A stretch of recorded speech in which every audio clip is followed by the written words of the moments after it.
ते महायुतीमध्ये आलेले पाहायला मिळत आहेत. कसं बघताय यांच्याकडे? अजित रावराणे जे नगरसेवक आहेत ते अतिशय मुंबईचा परिचय असलेले नगरसेवक आहेत. ते नक्कीच शरद पवार साहेबांबरोबरचेच आहेत. परंतु मुंबईमध्ये विकास कोण करू शकतो हा त्यांनी विचार केला आणि मग त्यांनी महायुतीमध्ये यायचा निर्णय घेतला. नाशिकमध्ये मनसेची खेळी पाहायला मिळते. महापालिकेत ठाकरेंसोबत युती होती, तर सत्तेत शिंदेसोबत युती करण्यात आलेली आहे आणि उरला सुरलेला एक नगरसेवक देखील शिवसेनेत तुमच्या शिवसेनेसोबत आलेला आहे. भाजप शिवसेनेची तिथे युती झालेली आहे. हे मनसे आमच्या बरोबर आलं ना. हा, आधी पहिली गोष्ट माझी आपल्याला विनंती आहे, जी मी अनेक वेळा केलेली आहे, की वंदनीय बाळासाहेबांचा विचार पुढे देणारी आमची शिवसेना आहे. त्याचं धनुष्यबाण ही निशाणी आहे. त्याच्यामुळं शिंदे सेना हे जे काही आमचे विरोधक म्हणतात तेच तुमच्या शब्द अंगवळणी पडलेला आहे. तो जरा तुम्ही बदलावा ही माझी विनंती. आणि शिवसेनेचे नेते एकनाथ शिंदे साहेब आहेत. शिवसेना एकनाथ शिंदे साहेब पुढे येऊन जात आहेत आणि शिवसेनेबरोबर जर मनसे अलायन्समध्ये नाशिकमध्ये आली असेल, कल्याण डोंबिवलीमध्ये आली असेल, तर महाराष्ट्राच्या अनेक ठिकाणी अजून यावी ही आमची इच्छा आहे.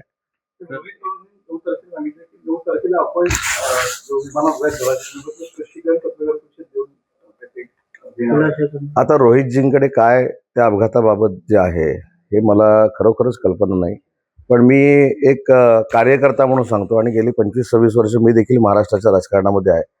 पण एखाद्या अपघाताचं ज्या पद्धतीनं राजकारण किंवा त्याच्यावर टीका टिप्पणी किंवा त्याच्यावर जे काय बोललं जातंय याच्या वेदना त्या पवार कुटुंबियांना किती होत असतील याचं प्रत्येकानं भान ठेवलं पाहिजे. आणि म्हणूनच जी जनतेच्या मनामध्ये मगाशी प्रश्नाचं उत्तर देताना मी सांगितलं की जी शंका आहे ती हे कोण करून घेतंय का, आणि हे माझी शंका नाही किंवा प्रताप सरनाईकांची शंका नाही, हे जनतेच्या मनातनं जे काय मी सोशल मीडियावर बघतो, इलेक्ट्रॉनिक मीडियामध्ये बघतो, ते तुमच्याशी मी शेअर करतो. पालकमंत्री नाही पालकमंत्री आहे. मग काय चुकीचं बोलले ते? त्यांचं वय 68 आहे. ते माझ्यापेक्षा 19 वर्षांना मोठे आहेत. त्याच्यामुळे ते माझे पालक आहेत, मी त्यांचा बालक आहे. जसा विक्रांत आहे तसं मी आहे असं ते म्हणाले. तुम्ही चांगला अर्थ घ्या, तुम्ही प्रत्येक गोष्टीचा वाईट अर्थ घेऊ नका. भास्कर जाधवांची राजकीय कारकीर्द ही माझ्यापेक्षा 19 वर्षांना पुढे आहे. त्याच्यामुळे ते काय माझ्या स्पर्धेमध्ये नाहीत, मी त्यांच्या स्पर्धेमध्ये नाही. आणि प्रचारामध्ये जर बोलले असतील मला बालक, तर मला दुःख करून घ्यायचं काय कारण आहे? म्हणजे मी आहे त्याच्यापेक्षा अजून तरुण आहे असं त्यांनी म्हटलं, त्याला धन्यवाद. आणि ते पालक आहेत, त्यांचं वय 68 आहे. त्याच्यामुळे शेवटी मी त्यांना वडीलधारी म्हणून मानतो. आणि त्यांनी मला जर बालक म्हटलं असेल तर मी आहे त्याच्यापेक्षा तरुण आहे हे त्यांनी जाहीर केलेलं आहे. तर मुंबई महापालिकेच्या महापौर पदासाठी उद्धव ठाकरे यांनी उमेदवार देणार आहेत, पण संख्याबळ नसताना ठाकरेंचा महापौरचा दावा चालू आहे. यापुढे कसं पाहता तुम्ही? नाही, आता संख्याबळ नसताना महापौर पदाचा उमेदवार उभा करणं ही किती राजकीय परिपक्वता आहे मला माहीत नाही. संख्याबळ नाही, आपण 65 वर आहोत. राजसाहेब ठाकरेंचे 6 आहेत. आता त्या 6ंचं मला अजून माहीत नाही, पण 71 आणि 118, 119, 120 जवळजवळ 40-45चा फरक आहे. तरीसुद्धा आम्ही उभा करणार. त्याच्यामध्ये राजकीय परिपक्वता आहे की अपरिपक्वता आहे हे तर मुंबईकर ठरवणार आहेत. तर अमोल कोल्हेंचा एक व्हिडिओ चर्चेत आहे. जिल्हा परिषदेच्या निवडणुकीचे उमेदवार हे उपमुख्यमंत्री अजितदादांनी निश्चित केले असून राष्ट्रवादीला मतं हीच खरी अजितदादांना श्रद्धांजली ठरेल असं म्हणजे घड्याळाला मतदान करण्याचं आवाहन त्यांनी शिरूरमध्ये केलेलं आहे. जिल्हा परिषद निवडणुकीच्या नाही, ही आपल्याला वस्तुस्थिती नाकारता येणार नाही ना की अजितदादा हयात असतानाच ही तिकीटं फायनल झालेली आहेत आणि त्यांच्या पश्चात त्यांच्यासाठी मत मागणं म्हणजे आपल्या नेत्याला आदरांजली आहे असं जर त्यांनी सांगितलं असेल तर आक्षेप घेण्यासारखं काय? शेवटी मतदार ठरवणार आहेत कोणाला मतदान करायचं. पण कसं होतं वारंवार मगाशी आपण शरद पवारांच्या प्रश्नाबद्दल देखील बोललो, रोहित पवार यांच्याबद्दल देखील बोललात आणि रामदास कदम यांच्याबद्दल देखील हे स्टेटमेंट दिलं. पण हे कितपत योग्य आहे की तुमच्याच पक्षातले नेते जे आहेत, अगदी सत्तेतले देखील पक्ष म्हणजे अमोल मिटकर देखील आहेत किंवा शिवसेनेतले देखील अनेक नेते, राजकीय नेते त्याबाबत सातत्यानं शंका उपस्थित, हे कितपत योग्य, त्याला काय टीका केली जाते? राजकारणामध्ये 2 महत्वाचे भाग आहेत. एक पक्षाचं मत आणि एक वैयक्तिक मत. पक्षाचं मत हे पक्षाचे सर्वोच्च नेते मांडू शकतात. आमच्या शिवसेनेचे पक्षप्रमुख एकनाथ शिंदे साहेब जे मत मांडतील हे पक्षाचं मत आहे. मी देखील बोलताना रेकॉर्डवर असं सांगितलेलं आहे की मला जनतेचे सोशल मीडियामधले मेसेज बघून मला काय वाटतं, माझं ते वैयक्तिक मत आहे, ते पक्षाचं मत नाही. तसं बाकीच्यांचं देखील पक्षाचं मत असू शकत नाही, वैयक्तिक मत असू शकतं. पण साधारणपणे तुम्हाला वाटत नाही की हे नेते एका चांगल्या म्हणजे मोठ्या पदावरती राहिलेले आहेत ते आता देखील काम करतात आणि त्यांच्या विधानांनी अशा पद्धतीनं राज्यातलं राजकारण किंवा तुम्ही म्हणता असं की अपघाताबाबतच्या शंका ह्या अधिक त्याला बळकटी मिळते असं म्हणजे जबाबदार नेते नाही त्याच्यामध्ये पण दोन भाग आहेत. अपघाताबाबतची शंका ही माननीय शरद पवार साहेबांनी त्याच दिवशी दूर केली की हा अपघात होता हे शरद पवार साहेबांनी स्वतः सांगितलं. अपघातानंतर जे राजकारण घडतंय त्याच्यावर मंडळी बोलत आहेत. अपघाताबद्दल दादांच्या किंवा दादांच्या व्यक्तिमत्वाबद्दल, दादांच्या कर्तृत्वाबद्दल, दादांच्या कार्यप्रणालीबद्दल कोणी बोललेलं देखील नाही आणि कोण बोलू देखील शकत नाही. ज्या पद्धतीनं आपापसातले स्टेटमेंट चालू आहेत, राष्ट्रवादी काँग्रेस पार्टी असेल किंवा शरद पवार साहेब जरी बोलले नसले तरी तिकडनं असेल, याच्यामध्ये जनतेच्या मनामध्ये जो संभ्रम मी म्हणतो तो संभ्रम आहे. अजितदादांच्या अपघाताच्या बाबतीमध्ये कुणी राजकारण केलेलं नाही, कोण राजकारण करणार देखील नाही आणि असं राजकारण जर कोण करत असतील तर राजकीय दुर्दैव आहे. तुम्हाला असं नाही वाटत की नेत्यांनी म्हणजे त्यांच्याकडे बघून अनेक गोष्टी ठरत असतात, त्यांच्या स्टेटमेंट ते अनेक गोष्टी पुढे जात असतात. म्हणजे नेते किंवा जे समाज आपण म्हणून सेलिब्रिटी पासून योग्य व्यक्ती, तर त्या व्यक्तींनी कोणत्याही बाबत स्टेटमेंट करताना त्याच्यावर खबरदारी घेणं हे गरजेचं असतं, भान राखलं गेलं पाहिजे. नाही, मला असं वाटतं की ते भान ठेवायचं की नाही हे प्रत्येकाने ठरवलं पाहिजे. आता बघा, माझी पत्रकार परिषद सुरू असताना मी तुम्हाला पहिलं काय सांगितलं, मी बाबा प्रचार संपल्यामुळं अशा पेहरावामध्ये आहे, माझी चालेल का मुलाखत? तुम्ही मला येस म्हणून सांगितल्यानंतर मी आज जनतेच्या समोर जातोय. तसं प्रत्येकानं मी काय करतोय काय नाही करतोय याचा वैयक्तिक विचार केला तर योग्य आहे ना. मी काय एवढ्या सगळ्या नेत्यांबद्दल मोठ्यांबद्दल बोलणं एवढा नक्कीच मोठं नाही.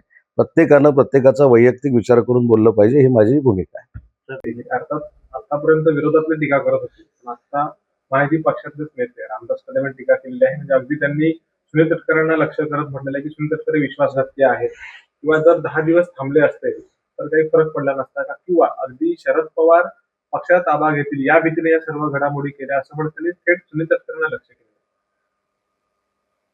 याचं उत्तर मी 2 दिवसापूर्वीच दिलेलं आहे की सुनेत्रा वहिनी राज्याच्या उपमुख्यमंत्री झाल्या याचं 100% समाधान आम्हाला सगळ्यांना आहे आणि माननीय अजितदादांचा वारसा त्या पुढे घेऊन जातील याच्याबद्दल देखील आत्मविश्वास माझ्यासारख्या कार्यकर्त्याला आहे. कारण मी स्वतः अजितदादांबरोबर 20 वर्ष काम केले, त्याच्यामुळे राजकारणातला म्हणण्यापेक्षा समाजकारणातला सुनेत्रा वहिनींचा आवाका मला माहिती आहे. ते चांगल्या पद्धतीनं उपमुख्यमंत्रीपद चालवू शकतात आणि अजितदादांचा वारसा पुढे नेऊ शकतात. मी 2 दिवसापूर्वी पण हे सांगितलं होतं की जनतेच्या मनामध्ये काय, महाराष्ट्राच्या लोकांच्या मनामध्ये काय, ती भूमिका मी स्पष्ट पद्धतीनं मांडली होती. कोणी काय भूमिका मांडली हा त्यांचा वैयक्तिक प्रश्न आहे. अनेक वर्तमानपत्रातनं हे अग्रलेख देखील आलेले होते की सुनेत्रा वहिनींनी उपमुख्यमंत्री होणं ह्याच्यामध्ये कोणाला वाईट वाटलं अशातला अजिबात भाग नाही, पण इतक्या लवकर का झालं, हे करायला लावलं का किंवा कोणी करून घेतंय का, अशा पद्धतीच्या शंका आम्ही काढत नाही आहोत. तुम्ही जर सोशल मीडियावर गेला किंवा इलेक्ट्रॉनिक मीडियाची बातमी बघत असताना खाली येणाऱ्या जर तुम्ही कमेंट्स बघितल्या तर ह्या महाराष्ट्रातल्या जनतेच्या लोकांच्या मनातल्या शंका आहेत. त्याच्यामुळे बाकी कुणी काय म्हटलं याच्यावर मला बोलण्याचा अधिकार नाही. परंतु सुनेत्रा वहिनी उपमुख्यमंत्री झाल्या याचं मनापासून माझ्यासारख्या कार्यकर्त्याला समाधान आहे, कारण त्यांच्यासमोरच मी राजकीय मोठा झालो आणि अजितदादांचा वारसा त्या नक्की पुढे घेऊन जातील हा देखील पण विश्वास आहे. एकूणच शिवसेना म्हणजे शरद पवारांची बाजू घेताना दिसते, कारण प्रताप सरनाईकांनी देखील वक्तव्य केलं, रामदास भाईंनी देखील तसं वक्तव्य केलं. त्यामुळे कुठेतरी राजकीय घडामोडी पाहता बाजू नाही, इथं शरद पवार साहेबांची बाजू घेण्याचा प्रश्नच येत नाही. बघा, शरद पवार साहेबांची बाजू घेण्या एवढे म्हणजे मी माझं वैयक्तिक सांगतो, आम्ही काय मोठे नाहीत, कारण त्यांनी देशाचं नेतृत्व केलेलं आहे. त्यांचा पक्ष हा वेगळा पक्ष आहे आणि अजितदादांचा पक्ष हा वेगळा पक्ष आहे. त्याच्यामुळे मुद्दा असा राहतो की जनतेच्या मनातलं जे काय ते लोकप्रतिनिधींनी मांडलं पाहिजे. आज जनतेच्या मनामध्ये ही मात्र कुठेतरी संभ्रमावस्था आहे की एकीकडे समाधान नक्कीच आहे की सुनेत्रा वहिनी उपमुख्यमंत्री झाल्या किंवा अजितदादांचा वारसा त्या पुढे चालवतील, पण इतक्या लवकर का झालं आणि मग ते का झालं ही शंका येताना कोणी हे करून घेतलं का, याच्या मागं कोणी आहे का, हा उदय सामंतचा प्रश्न नाही आहे किंवा प्रताप सरनाईकांचा प्रश्न नाही, हा महाराष्ट्रातल्या जनतेच्या मनातला प्रश्न आहे. दुसरीकडे राज्यसभा निवडणुकीत महाविकास आघाडीला फटका बसणार असं दिसते, कारण शरद पवारांसह 7 खासदार 2 एप्रिल रोजी निवृत्त होतात आणि आमदार बलाबलानुसार 3 जागा त्यांच्या कमी होतील आणि भाजपच्या जागा मात्र वाढताना दिसतील. नाही, ही प्रोसिजर आहे. ज्यांचे खासदार वाढलेले असतात, ज्यांचे सत्तेमध्ये आमदार असतात जास्त, त्यांचा राज्यसभेचा सदस्य होतो आणि तुम्ही जर पूर्ण देशामध्ये बघितलं तर अनेक राज्यांमध्ये भारतीय जनता पार्टीचे आमदार हे अनेक पटीनं वाढलेलं असल्यामुळं नक्कीच हा फटका महाविकास आघाडीला म्हणजे एनडीए आघाडीला बसणार आहे. शरद पवार दम संपत असेल पण पुन्हा निवडून म्हणजे किंवा राज्यसभेत जावं अशी इच्छा महाविकास आघाडीने व्यक्त केलेली पाहायला मिळते. कसं होतं आम्ही त्यांना निवडून आणू. आणि मतांचा कुठं आमच्याकडे याचं संजय राऊत म्हणाले. त्यांना झोळी पसरावी लागणार नाही. नाही, एक पहिली गोष्ट अशी आहे की शरद पवार साहेबांनी गेली 57-58 वर्ष या महाराष्ट्रातल्या राजकारणामध्ये सक्रिय सहभाग दर्शवलेला आहे आणि या महाराष्ट्राचं राजकारण शरद पवार साहेबांशिवाय होऊ शकत नाही ही काळ्या दगडावरची रेघ आहे. परंतु त्यांनी राज्यसभेमध्ये यायचं न यायचं ह्याला सल्ला देणारे ज्यांनी सल्ला दिलाय ते तरी मोठे आहेत का किंवा मी मोठा आहे का? त्याच्यामुळे हा पवार साहेबांचा वैयक्तिक प्रश्न आहे, त्यांच्या पक्षाचा प्रश्न आहे. आपण किती मोठ्या लोकांना सल्ले देतो याचं भान काही लोकांना असलं पाहिजे. पवारसाहेब सक्षम आहेत. पवारसाहेबांनी देशाचं नेतृत्व केलेलं आहे.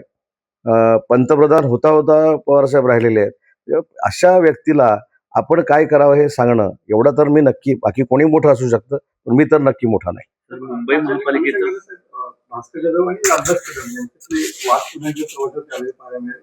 खूप अशा पद्धतीची टीका दोन्हीकडून झाली. काय सांगाल? दोन्हीही त्या पक्षातले ज्येष्ठ नेते आहेत आणि त्यांच्यामध्ये जे काही चाललेलं आहे किंवा त्यांच्यामध्ये जे काय वादविवाद असतील, जी काय भाषणं चाललेली आहेत हे त्यांना वैयक्तिक आलेले अनुभव असू शकतात. पण रामदासभाई कदम हे शिवसेनेचे नेते आहेत आणि शिवसेनेच्या नेत्याबद्दल असं बोलणं योग्य नाही. तर विट्स हॉटेल प्रकरणी संजय शिरसाटांच्या अडचणीत वाढ होण्याची शक्यता आहे, कारण राज्य सरकारकडून चौकशी समितीत बदल करण्यात आला असून चौकशी विभागीय आयुक्तांकडे सोपवण्यात आलेली आहे. आता चौकशी विभागीय आयुक्तांकडे सोपवली काय किंवा अन्य कोणाकडे सोपवली काय? चौकशीतनं सगळं निष्पन्न होईल ना. चौकशीतनं निष्पन्न व्हायच्या अगोदर आपण स्टेटमेंट करणं हे योग्य नाही. आता मात्र तुम्ही MIM सोबत जाण्याचा निर्णय घेतला त्यावरती काय प्रतिक्रिया? मगाशी पण मी सांगितलं की मालेगावमधली परिस्थिती ही वेगवेगळ्या पक्षांना वेगवेगळे नगरसेवक हे निवडून आलेले आहेत. त्याच्यामध्ये भाजप आहे, त्याच्यामध्ये आम्ही शिवसेना आहे, त्याच्यामध्ये इस्लाम पक्ष आहे, त्याच्यामध्ये MIM आहे आणि तिथले निर्णय हे माननीय एकनाथ शिंदे साहेबांच्या नेतृत्वाखाली दादा भुसे साहेब घेतात. त्याच्यामुळे तिथली ग्राउंड रियालिटी काय आहे हे मी रत्नागिरीमध्ये बसून सांगू शकत नाही. त्यामुळे त्याची मी माहिती घेईन आणि माहिती घेतल्यानंतर याच प्रश्नाचं उत्तर तुम्हाला जर पाहिजे असेल तर परत तुम्हाला बोलवेन आणि 100% देईन आज दिवसभरात. राज्य सरकारकडून अजून कोणत्याही ठोस उपाययोजना केल्या नाहीत. काय नक्की उपाययोजना करणार आहेत किंवा काय? असं कोणी सांगितलं आपण आज? सगळी उपाययोजना झाली. ज्यावेळी ट्रॅफिक जाम झालं त्यावेळी स्वतः मुख्यमंत्री मोदयांनी त्याचा आढावा घेतला. तिथं टँकरचं काय झालं हे देखील मुख्यमंत्री मोदयांनी आढावा घेतला. तिथे जो दुसरा एक रोड चालू आहे, नवीन रोड चालू आहे, त्याच्यामुळे पाऊण तासाचं अंतर कमी होणार आहे, त्याचा आढावा देखील माननीय उपमुख्यमंत्री एकनाथ शिंदे साहेबांनी घेतला. आता एखादी दुर्घटना घडल्यानंतर जे ट्रॅफिक जाम झालं ती दुर्घटना होऊ नये म्हणून काय काय पर्याय काढले पाहिजेत याच्यासाठी मुख्यमंत्री आणि स्वतः एकनाथ शिंदे साहेब हे कार्यरत आहेत आणि त्याचा पूर्ण आढावा त्या दोघांनी देखील 2 दिवसात घेतलेला आहे. मालेगावचं समीकरण अजून ठरायचं आहे. मालेगावच्या संदर्भामध्ये शिवसेनेनं आमचे गटनेते दादासाहेब भुसेंच्या नेतृत्वाखाली त्या ठिकाणी जाहीर केलेले आहेत. त्याच्यामुळे मालेगावची समीकरणं अजून निश्चित झालेली नाहीत. मालेगावमध्ये शिवसेना आहे, मालेगावमध्ये भाजप आहे, मालेगावमध्ये इस्लाम पक्ष आहे आणि मालेगावमध्ये MIM आलेला आहे.